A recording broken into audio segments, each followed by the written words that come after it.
Bonjour à tous, bienvenue dans votre magazine d'information 7 jours en Chine. Fin de la hausse sauvage des prix des médicaments dans les hôpitaux publics. Un goût de culture chinoise pour les Russes. 16e festival du film asiatique de New York. Le ballet national de Chine en gala à Hambourg.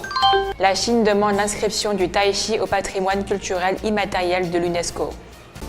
La Chine poursuit sa grande réforme médicale en mettant un terme à la politique de forte hausse des prix des médicaments dans les hôpitaux publics. À partir du mois de septembre, les établissements publics auront l'obligation de vendre les médicaments à prix coûtant, ce que la plupart font déjà. Les frais médicaux ont quant à eux été augmentés pour encourager le personnel hospitalier à fournir un meilleur service. Voici l'hôpital provincial du peuple de Taiyuan, la capitale de la province du Shanxi.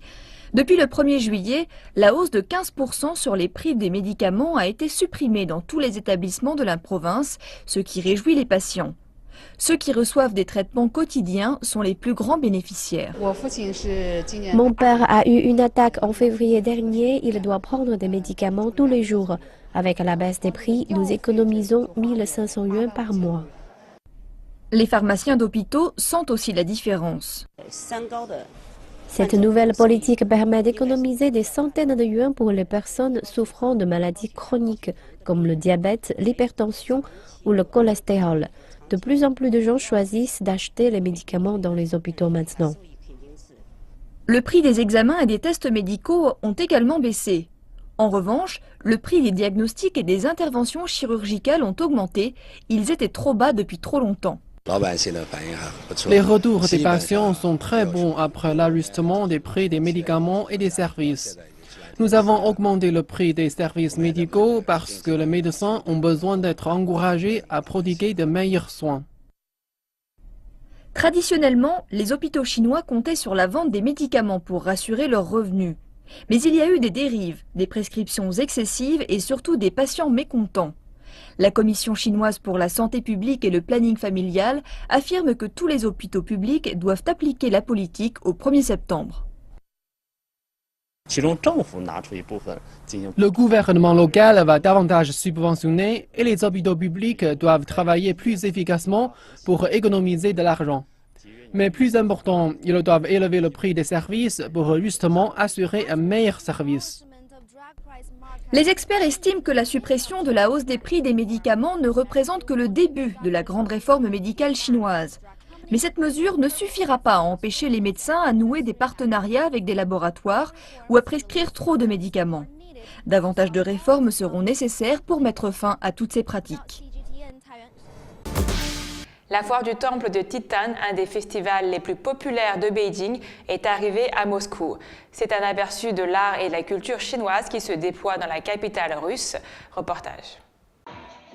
La danse traditionnelle chinoise, la calligraphie, les délicates étoffes en soie et d'autres arts traditionnels chinois sont présentés à Moscou. Et cette foire de Titan, longue de 4 jours, se déroule actuellement dans la capitale russe. Cette foire présente quelques 40 arts traditionnels chinois, nombre d'entre eux remontant à plusieurs siècles. Donc nous espérons que cette foire aidera à une meilleure compréhension entre nos deux nations et nous aidera à atteindre des objectifs communs. Sculpteurs sur bois et potiers, fabricants de poupées et d'éventails de la province du Hebei, tous sont ravis de présenter leurs aptitudes et de partager leurs secrets. Comment nouer un nœud pour avoir de la chance par exemple. J'ai étudié cet art manuel quand j'étais étudiant et je suis venu ici à Moscou pour présenter cet art traditionnel au peuple russe. Les visiteurs russes semblent enchantés de ces œuvres d'art et ont la volonté d'en apprendre davantage sur les traditions chinoises. La façon de nouer le nœud chinois est une partie très intéressante de la culture et de l'identité. Donc bien sûr, il est intéressant de voir cela de vos propres yeux. Tout cela me semble très intéressant. Ce sont des peintures fascinantes et aussi des objets traditionnels. Peut-être que je vais trouver du bon thé ici. Je veux tout voir. Bien sûr, la Chine est intéressante. Je n'ai jamais été en Chine, mais c'est un grand rêve que de visiter la Chine. Et à côté de ces objets artisanaux authentiques, la foire présente aux visiteurs russes de la danse chinoise traditionnelle, de l'opéra et d'autres activités. Le festival du film asiatique de New York a débuté dans la grosse pomme et cette année, les fans de cinéma asiatique sont gâtés. Reportage depuis Manhattan. Dans le film dramatique Mad World, le réalisateur Wang Chun, qui signe là son premier film, se penche sur un sujet rarement évoqué dans les films asiatiques, la maladie mentale. Le public l'a qualifié de brave et honnête.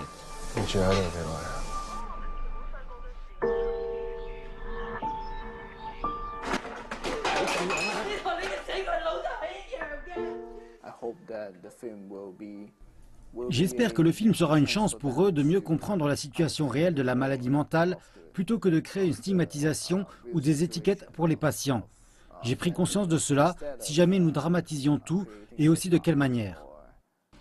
La star hongkongaise Chonye joue le rôle d'un analyste financier atteint d'un désordre bipolaire, relâché d'une institution et placé auprès de son étrange père joué par la mégastar Eric Tsang, qui a également remporté une récompense pour son œuvre.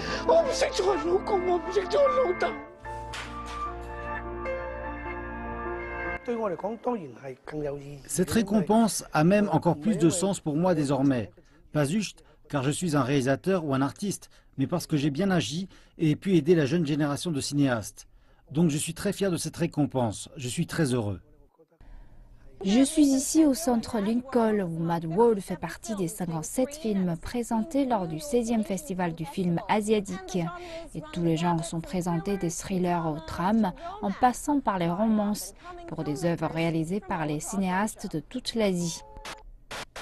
Et cela inclut de nombreux films de Chine, du Japon, de Corée du Sud et des Philippines, allant des triades au tourment et à l'hilarité.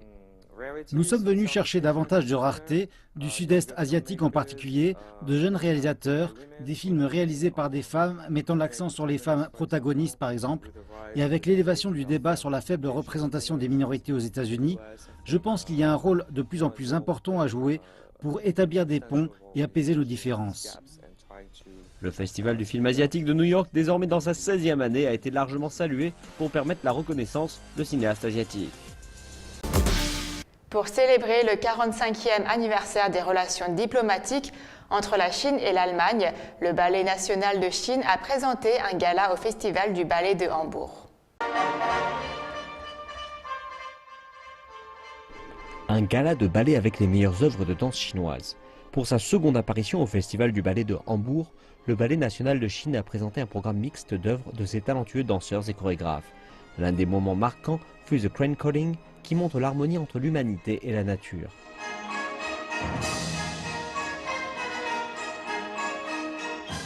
Une autre performance, Fleuve jaune, a subjugué l'audience avec une combinaison de ballet classique et de gestes acrobatiques.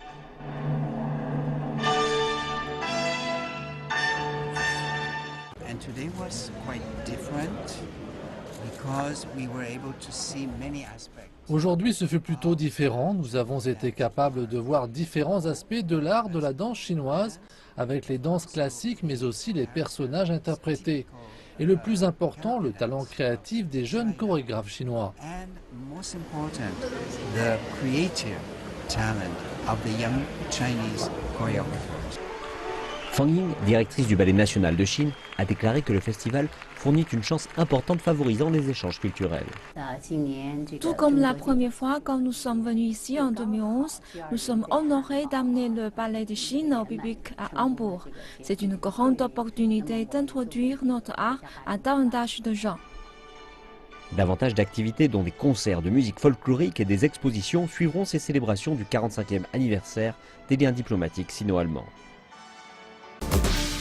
L'art martial du tai chi est vu dans le monde entier comme un symbole de la culture chinoise. La Chine demande l'inscription du tai chi au patrimoine culturel immatériel de l'UNESCO. L'inscription du tai chi fait suite à une campagne d'une dizaine d'années menée par des habitants du village de Shenjiagu dans la province du Henan. Cet endroit est connu comme le lieu de naissance du style Shen du tai chi, qui est considéré comme la forme la plus ancienne et la racine des autres formes qui se sont développées au fil du temps. Il a commencé comme un art martial dans les années 1370 par Shen Bu pour protéger les villageois contre les bandits. L'UNESCO, Organisation des Nations Unies pour l'éducation, la science et la culture, édite cette liste du patrimoine culturel immatériel car elle reconnaît que les biens culturels ne sont pas toujours des lieux ou des objets physiques. Ils peuvent également être un ensemble de connaissances et de compétences héritées passées de génération en génération, comme les arts de la scène, les rituels et les métiers traditionnels. Beijing a demandé d'urgence cette dernière nomination à l'UNESCO parce qu'un responsable chinois avait estimé que le Japon et la Corée du Sud allaient tous deux revendiquer ce patrimoine culturel qu'est le tai chi. Auparavant, il y avait eu un problème avec la Corée du Sud après que le festival d'Anoge de Gangyun a gagné cette reconnaissance en 2008, en dépit de sa similitude avec le festival du bateau dragon en Chine. L'UNESCO déclare qu'une inscription sur la liste du patrimoine culturel immatériel peut contribuer au dialogue interculturel et favoriser le respect mutuel des autres modes de vie. C'est la fin de votre magazine d'information 7 jours en Chine. Merci de votre fidélité. Je vous donne rendez-vous pour une nouvelle édition.